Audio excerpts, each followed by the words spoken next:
Hello, my true crime lovelies. How are you? I'm a little hoarse. Breathing in the airplane air did something to my vocal cords. I don't know. I have airplane hair. Let's just go with it. I just want to talk about my experience going to the trial yesterday. Um, yeah, I think I got back at 1 a.m., so it's yesterday. Um, I was late. I missed my plane. I was flying out of EWR, which is Newark Airport, and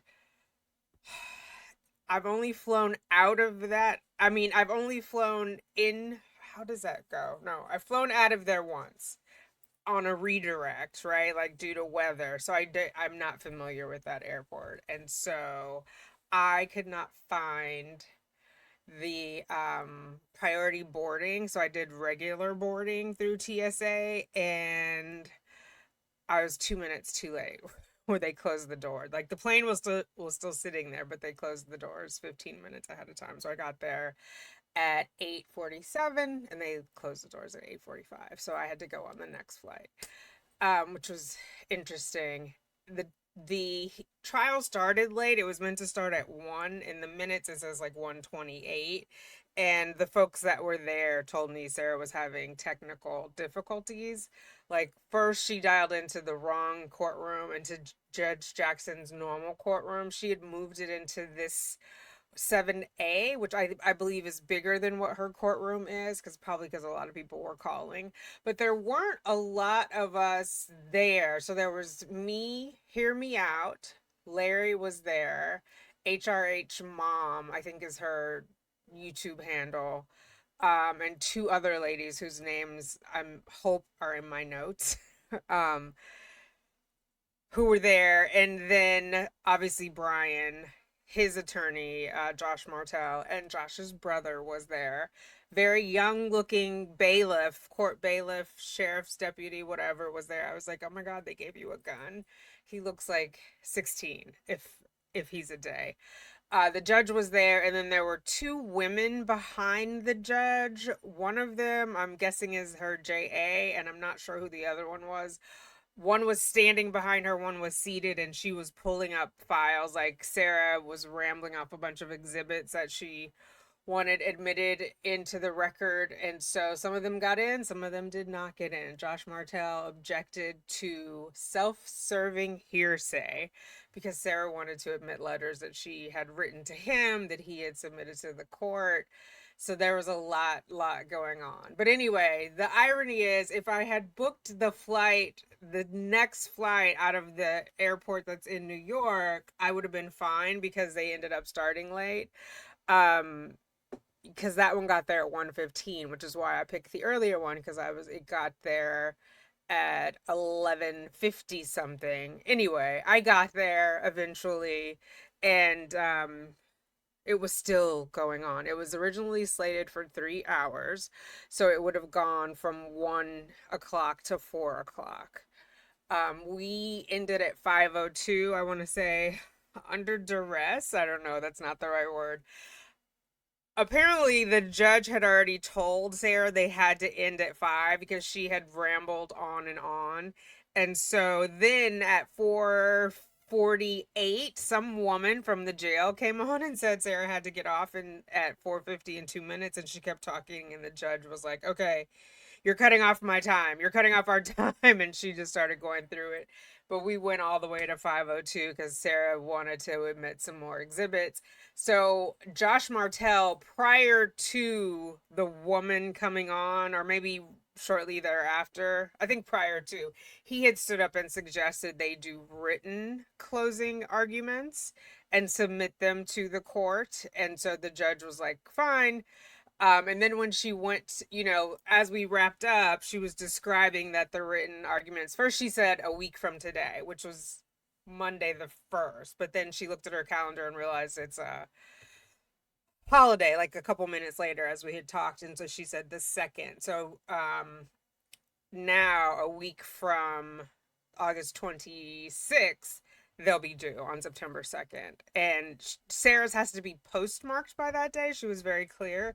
But when the judge said 5 pages, like she said it once and then we kept talking and then not we, I wasn't talking. They kept talking and then the judge said it again, 5 pages max and it needs to be postmarked by that date, Sarah. And Sarah screeched, 5 pages. It was classic. It was like she was freaking out. Yeah, girl, you have to get to the point because you have failed to do that in all of these hours of trial today, ma'am. So I came in when the petitioner, Brian, and his attorney were closing their case in chief, and Josh, was cross examining Sarah, and he was asking her about various payments, it was her financial affidavit stuff he was going over. And so he was like, and I have notes. I'll do a more in depth of what actually happened. I'm just want to get my thoughts out because my mind is racing. There was so much going on. Excuse me, but he was like, so other than money from Brian and various donations from people on the internet. I don't know if he said people on the internet, but he alluded to that. I have to look at my notes, but it was either people on the internet or friends, people who have befriended you, or whatever, the flying monkeys. And Phil, your brother, sending you money. Have you contributed any money? Have you paid any? And there was a long pause. I mean, obviously the answer is no. Luckily, I didn't get kicked out because I was in the back. Well, the bailiff was in the well. There was no one at the door because somebody probably would have tapped me because I was like, no. But there was a long pause. He repeated the question. And then she was like, well, sir, I don't have any money. And so basically, finally, he said, so the answer is no. And she was like, well, I don't think you understand. No, we understand. Then he was asking about various expenses and she was like, well, those are just estimates. And after we regrouped, hear me out, was like, she's saying that because it could be a little more, a little less. Remember Patricia Cashman. So she didn't want to get like pigeonholed into that, but the fact is she's not paying that currently. So her pretending like there's a new need for it is a little strange. She did make the comment about newly being in the prison. She was like, well, I've only been there 5 months. I can't remember in what context, but I haven't been here that long. I don't know how many times that she mentioned her release. And again, I got there at 3:30. It ended a little after 5, right? And so the team that was there said she had also been talking about her release, which I just think is crazy. So the judge did grant the relocation to be permanent. She told her at least 8 times while I was there. The team said all morning it or all earlier afternoon it happened of like what the topics were that they were discussing because Sarah seemed really confused. So it was the alimony, right? The reduction or elimination of alimony, reduction or elimination of child support, which seemed to be moot at the time. Like they had already either stipulated or agreed on the record that she's not getting child support. Although I did hear that she argued for still the right to say this is what that money is going for. No, ma'am. So, alimony, child support, parenting plan, and attorney's fees. That's what they were talking about. And as I suspected, the judge wasn't hearing the contempt motion for failure to pay. She was like, that's moot. You didn't put it in for cross hearing. And so Sarah was like, well, I thought that was automatically a part of it. I don't know how you didn't read the paperwork then. It didn't say that anywhere that that was automatically a part of it. So, and then at the top, obviously, the motion for to appear in person was moot at that point because she was there telephonically. And then her other motion, oh, I wish I would have been there for that, for the contempt for not filing the application. I hear Judge Jackson gave her a good dressing down. Like there was no order. I didn't put anything in about 2 weeks. This one stayed home because, like I said, we didn't get home until a little after 1. So he's in his jammies. He stayed with his sister. She picked him up. He had fun with his nephew and his sister. So yeah, the Judge Jackson said, I never gave an order for that. There was no timeline, and she was like, "Oh, I thought it was an oral order." And she told Sarah there's no oral orders, like it would have been reduced to writing, and that didn't happen. So that got ixnayed straight away, and then the contempt for failure to file or failure to pay or whatever, that was not heard because it was not brought up properly. And then of course, if they haven't done their closing arguments, she doesn't have an order, so she'll have that after she receives it. So I suspect we will see Brian's closing argument no later than next Tuesday. Sarah's has to be postmarked by next Tuesday, so maybe we'll see it, 7 to 10 days after that. I'm not sure. But the judge was very specific. It has to be postmarked by that date. So if it comes in, 2 weeks later and it's postmarked on the 3rd, I suspect Judge Jackson will be a woman of her word and will not consider that. What my gut feeling is legally the judge has to award the money from 2020 to 2022, right? Before Brian filed. And I guess Brian had testimony that I missed. And he looks good. He looks thinner than even at trial. When did he appear at trial? Like October, early to mid October of last year. He's thinned down. I mean, he's still a big guy, but he's slimmed down. He looked more relaxed. Apparently, he talked about he delayed it because originally he was told to wait for the conclusion of her trial, but in 23, when she like fired Bankowitz somewhere around there, it seemed like that's when he was like, okay, this is a never ending story, let me get paperwork and whatnot going, and we'll see where it lands, right? Because she kept delaying it, and I think that in Sarah's mind is still not computing. It doesn't seem like it, or she's being obtuse, but the fact that her trial was delayed was what was delaying the trial that happened yesterday, right? It can't be decided what the final alimony and child support will be until we know whether you're going to be incarcerated or not. And the more you delay the trial, the more you're delaying the resolution of the alimony. That did not seem to click with her. And also, apparently, the judge had to tell her several times, like, to stay on topic, why they were there for those 4 things.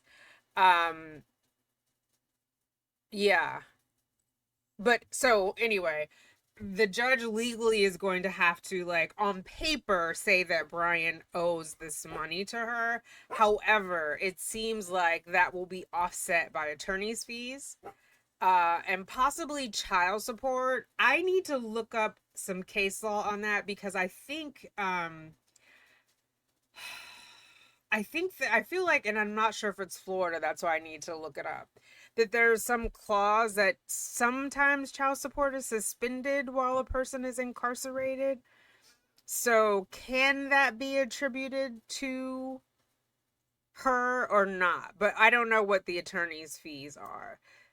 I'm going to submit paperwork to get what she submitted, not all of it, but like on she submitted GTL communications, which are, I believe it's just her regular call log and not actual messages, but it would be sweet if that was included in there. But I'm going to submit to get that and see if I can get access to it. Hopefully I'll have it by next week, Tuesday, and then we can go over it when we go over Brian's closing argument. Yeah, what else? Sarah kept saying things like, I'm trying my best, I'm incarcerated, I'm pro se. It's like, she's what, 47? She's not in that generation, right? The participation generation. Like, we're not giving you an award because you're trying. You're not doing. Like Yoda, ma'am. No try, only do.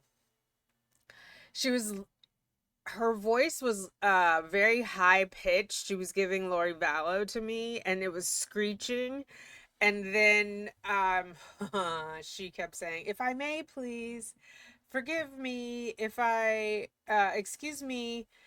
And so I can't remember. It's in my notes, but one time I think she said, "If I may, please," and the judge was like, "No, if I may, please," because she was cutting the judge off. Like the judge had it by the end of the day. I mean, she kept her cool, but she was doing that. To me, she did it in a very Judge Everett way. Do you know what I mean? Like she expressed her frustration and went back to step one. Like, I don't know what it is you're not getting about this, but let me say it again. This is what we're doing. Sarah was like kind of all over the place. She needs boundaries. And then when she was giving her citations, one of the things, so her citations were all jacked up. Let's just say that. Like the cases she cited, she didn't put the citation number on there. We talked about this. Nor did she put like an excerpt of what applied to her on there. So the judge asked her for all of those things when she wanted to admit those. Like, what is the citation number? Mommy. Yeah. So she was just giving the title, like Bowen v. Bowen. And so the judge was like, "What is the citation number? 7A, blah, blah, blah, blah, blah." So some of them she had and she gave to the judge. And then the judge would write them down and ask her, "Okay, what is it you want the court to know about these?" And then she would just read it verbatim. Um, Incarceration does not exclude you from being a parent. She spent a lot of time of her case in chief going over visitation, parental rights. She one of the case citations was about termination of rights. So the judge cut her off and was like, "Counsel, correct me if I'm wrong, but you don't have a motion to terminate Ms. Boone's rights." And he said no. And so the judge was like, "We don't need to go over any of those case citations because that's not on the table." Um, so yeah, so some of them she had the citation, the number, and then like a couple of them didn't match, and I was like, "Uh oh, is it Chat GPT where her helpers, her 9 third-party representatives using Chat GPT to look up case law?" So those got ixnayed because they weren't what Sarah said they were meant to be. But she never wove it together of like, after reading what the citation was, saying how it applied to her case. So we're all just sitting there kind of like scratching our heads. I guess she wants the judge to infer, which I don't think the judge is going to do. I don't think that's her job. It's she's meant to look at the evidence as it's presented to her as the trier of fact in this case because there's no jury. So yeah, that was kind of a bust on one of them because she Sarah was getting frustrated, as I mean we were all already frustrated, but she was getting frustrated because her stuff wasn't getting accepted, right? But she was like, "Oh, they forgot to give it to me, or they didn't give it to me," and so all of us in the gallery were like, "They," and I was like, "Flying monkeys." They failed her. So yeah, I have her call log leading up to, I think it went through like 8:19 or something, but I'll show you. You'll see there's a lot of, she is feverishly calling Peter and Nicole. They're not always answering, and then there's some new players in there. So we'll go over that a little bit later. But yeah, those are my initial thoughts. Let me know if you have any questions. If you can put your questions in today, that'll help me formulate how I'm gonna present my notes. And I have some audio. I've got to figure out like what parts I want to clip. One, I got to make sure it's gonna sound okay for a recording. So I got to test that out. But yeah, Hear Me Out was there. He covered it end to end, so definitely check him out. I don't think anyone else who was there taking notes has a channel. But maybe they'll come on and talk to us about their notes and their impressions because I think it's interesting, like some of the things we're in agreement on and some like we just our perceptions are different of like how it would play out. um I think Hear Me Out and I were in agreement that the judge is going to offset that money so that Brian only owes her on paper that he, oh, that's what I was saying when I was talking about looking up the child support, if she's responsible for it. But he would only owe her on paper. So let's just say, oh, and it was $15,000, the judge said, not the 25,000. So I'm not sure how they calculated that because he didn't file until 2022 and she was incarcerated in 20, but whatever. So it's 15,000 is the base that we're looking at. I am sure over these how many years of legal fees that Brian has spent that and then some. But I don't think, like, so for example, if he owes 15 and she owes 20, I don't think like she's gonna be able to pay him 5. And so Brian's attorney agreed to just like have it be a wash, like zero. So I think that's what we're going to get. Our only sort of open question is the parenting plan.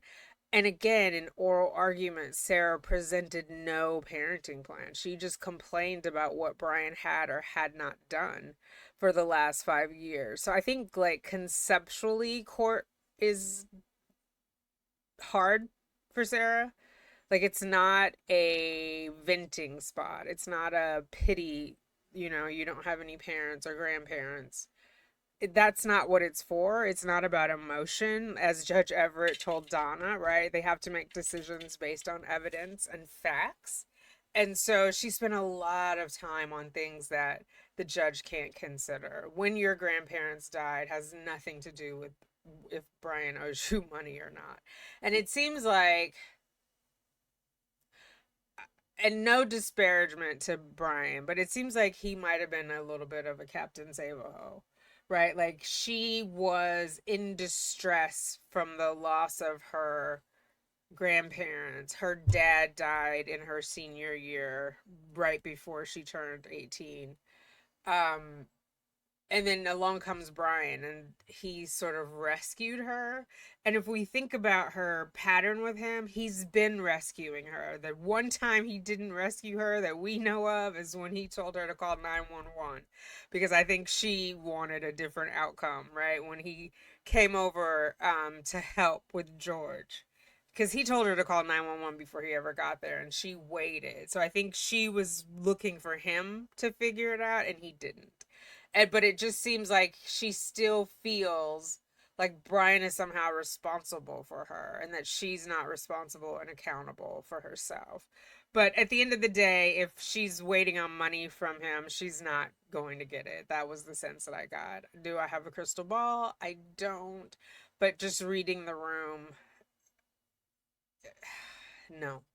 No. And then I expect letters from Sarah to complain about how she was disadvantaged by being appearing telephonically. However, once the woman got on the call at like 4:50, it seems like the prison pushed back on transporting her initially because I think we talked about this. Originally, the judge had asked for her to appear in person, right? And I was thinking, like, after that 33-page letter, she was like, no way. But it seems like there was a trail of discussion about having the trial, getting her there, and the prison pushed back. And so that's how they went to telephonic. Because the woman, who I'm assuming is a CO, who got on the phone with Sarah, who had been in the room with her apparently the entire time.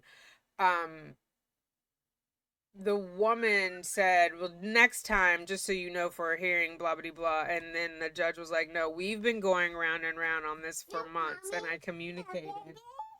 Oh, yeah. Okay. Um, and yeah, I've had discussions and she listed off like who from the prison. Okay, yeah. The judge was had the tone with this woman of like, let me get you right as rain, ma'am. Because there were conversations about this. So don't come into my court telling me what I need to do next time. And she didn't say it, but it's a trial. Like there are no more hearings. This is it. So she doesn't have jurisdiction over those guys, but it's definitely a Well, six of one, half a dozen of the other, because no matter what, the judge had already told the group that they had to end at five, right? And so Sarah not getting to the point, she will have to take accountability for that. Unfortunately, there's no transcripts. Nobody paid for transcripts, but somebody might have the hookup on an audio recording should it be needed. I just expect Sarah to complain. She's not gonna be happy. She might write a complaint letter knowing her before the judge even finalizes the order because she doesn't like have enough self-awareness to realize that's inappropriate. I mean, writing a letter period complaining about the judge to the judge is inappropriate, but I mean, when has that stopped our Sarah? So yeah, that's kind of what my download is for the day. And then I flew out shortly thereafter, but I did get a few moments to. Yes. Okay, can I do it in 1 second? Okay, thank you. Did you guys hear him? He said, of course. So, yeah, we got to go over some notes, which was nice. Um, interspersed with like, when is your plane leaving or whatever. So, but it was interesting just to hear. Thank you, baby. It was interesting just to hear impressions aside from what exactly happened, but the different impressions of Sarah and like the goings on. Um, I got feedback that Brian was like answering because I guess Sarah was complaining that he would say I don't care, and he said it on the record, I don't care. And then there was a pause of like, oh my god, he said that out loud. Like she's pretending it's abusive that he says that. If he doesn't care, he doesn't care. He's allowed to say that. But again, it's a disconnect from being that like save a Sarah. You know what I mean? That pattern that they've been in. She probably is like, I don't know what to do, and it is her pattern to go to another authority. Okay, to get her way, right? I mean, that's what she did with George. She called the police when he wasn't compliant. So now the judge is the one that she thinks is going to help make Brian compliant to her wishes, to her whims. And it's sadly not going to be that way. But this was our last showdown, our last Sarah Boone outing. I'm sure you guys saw that Josh Adams filed another extension because it's the 26th and the brief is due. What are you doing? Why are you sticking your tongue out like that?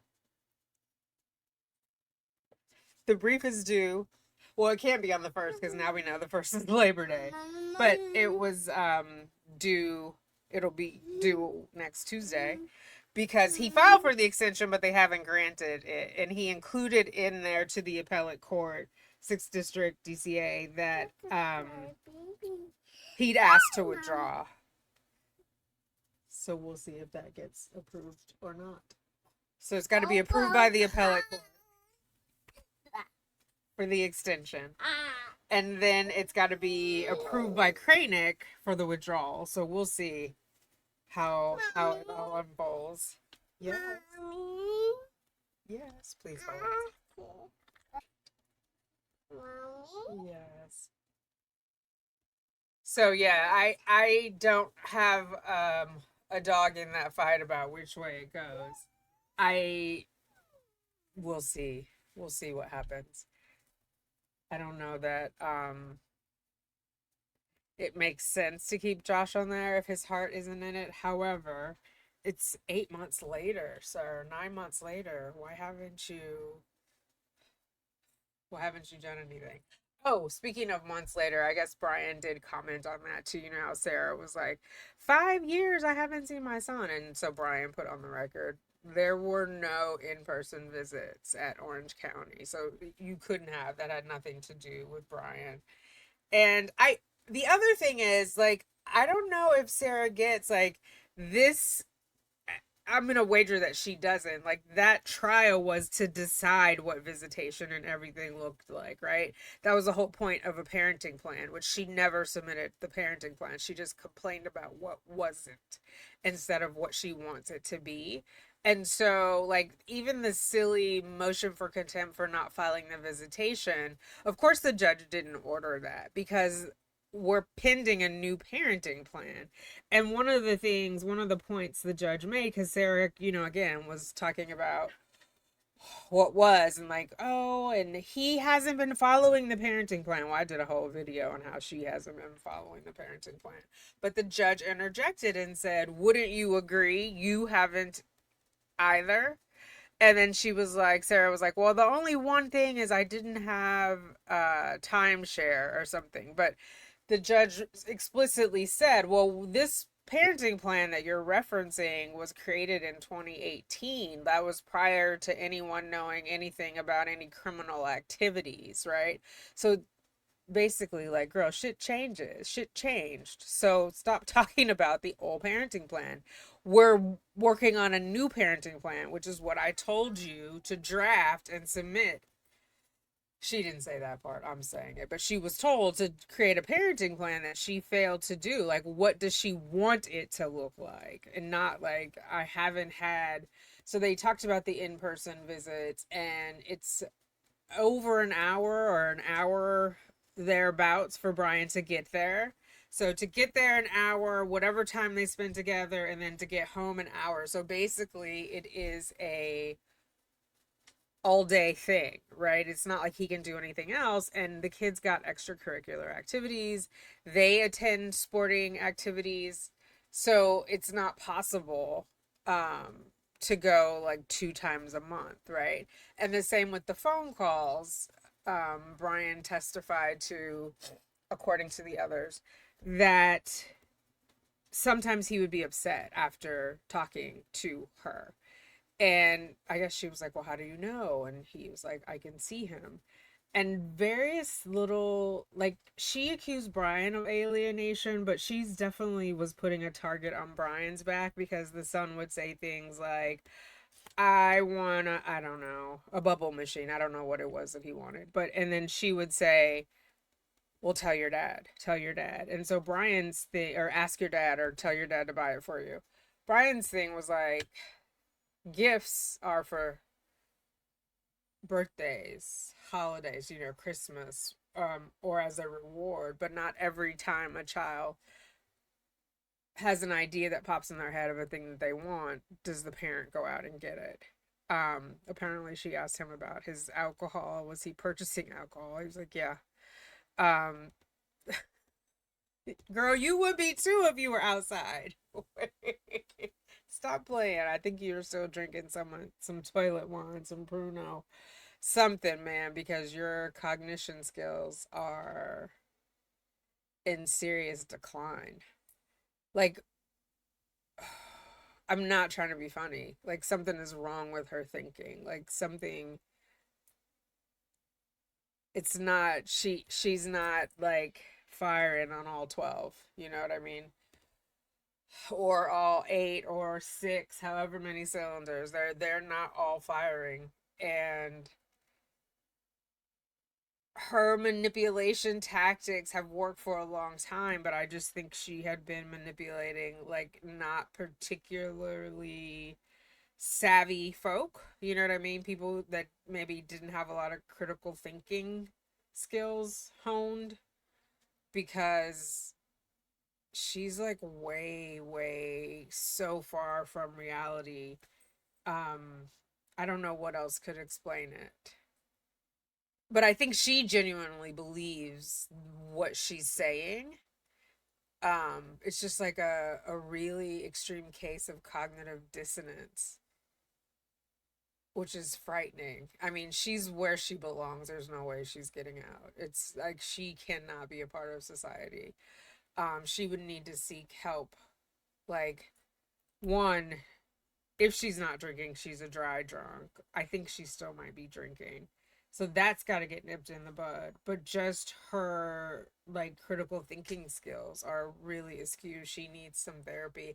And I'm wondering, oh my God, this is all over the place. This is a brain dump. She submitted 3 character references. They did not get admitted. There were letters, which seems weird. in a case where you're discussing a parenting plan, whether to reduce alimony or eliminate, whether to reduce child support or eliminate, and lawyers' fees. Of those four things they were discussing, what do you guys think she put in the character references for? I can't, like, again, I just don't understand, like, what. I mean, they can't outtalk your life sentence. There's no character reference that can outtalk the murder that you recorded, your snuff film, or the fact that you're incarcerated. Like, you are incarcerated for life. That is a fact. It may change. I doubt it, but it may change. But at the moment that the judge has to make this decision, you are incarcerated for life. No character reference can overcome that. And I was like, maybe it's to overcome the alimony. Like, she still deserves it. Like, she feels like Brian is trying to punish her because she's incarcerated, not because she doesn't need it because she's incarcerated. Do you know what I mean? Like, she's always the victim. People are out to get her. So I think it's something to do with her victimhood, but they weren't admitted. I just thought that was like really bizarre. I thought it was bizarre that she still didn't come up with a parenting plan. That she's still demanding full alimony. So those things are the nail in the coffin for the attorney's fees, right? Because even though she says, "Oh, I would have signed it, I was never given a chance," but ma'am, it's how many years later and you still haven't signed it. You still haven't sent back a red line of what you want. Even in the presence of the judge, you're not able to articulate specifically what you want. Specific as in, we're going to write this down on this piece of paper and it will be binding for both of you. Okay, I think that's it. Otherwise, I'll talk forever. But those are my initial thoughts, impressions. Yeah, we all shared notes. It was a very interesting conversation. My Lyft driver on the way there, he's one of those chatty ones, like, "Where are you from? Where are you going? What are you doing here?" And so he was like, when I told him, and then he was like, "When are you going back?" I was like, "Tonight." He was like, "What?" But to me, it's almost like when I lived in LA, I would fly up to see the 49ers play. And that's like a 2 hour something, 2 hour and change flight. This was like a 2 hour and change flight. So it just felt the same to me. But maybe I've become that eccentric old lady who flies out to trials as a true crime junkie. But I'm glad I got there. I'm glad there was still something left when I got there because I did have a moment at the airport of like, oh my gosh, should I just go home, stop spending money? Like I just spent $99 to get to the airport. I'm like, should I keep spending money? And I'm like, you know what? In for a penny, in for a pound. I'm gonna risk it and see. And she did not disappoint at all. She did not disappoint. So I'm glad I went. Thank you guys for all of you guys who supported me. I saw I got a bunch of buy me a coffees and some super chats, so I appreciate that. Buy me a coffees get to me faster, not that you guys care, than the super chats because YouTube pays us out on the 21st of every month. So those, I mean, I appreciate all of them. I'm just telling you how it works. But yeah, thank you for your support in that respect. Definitely was not expecting that of you, but I greatly appreciate it nonetheless. So that also helped give me the determination of like in for a penny, in for a pound. Let's get there and see what happens. So yeah, that was it. That was it. I didn't run the intro, but you saw Sugar Bear. So that's kind of like an intro. And the girls were quiet. So I think they were like, where are the humans? Because we didn't come home until this morning. So they were very excited and kissy to see us. They're extra kissy with me anyway since I've been pregnant, but oh my God. Maybe they thought we abandoned them. I don't know. I'm kidding. They know we always come back. But yeah, so that was it. Let me know what your thoughts are. And again, your questions, because I will wrap those answers into when I sit down and go through the notes that I have and listen to the audio. Because I want to know if you have any questions and I have the answers, you know I want to give it to you. I'm going to give you the answers, my 2 cents, and what's up and what's not. All right, I will talk to you guys later. Toodles.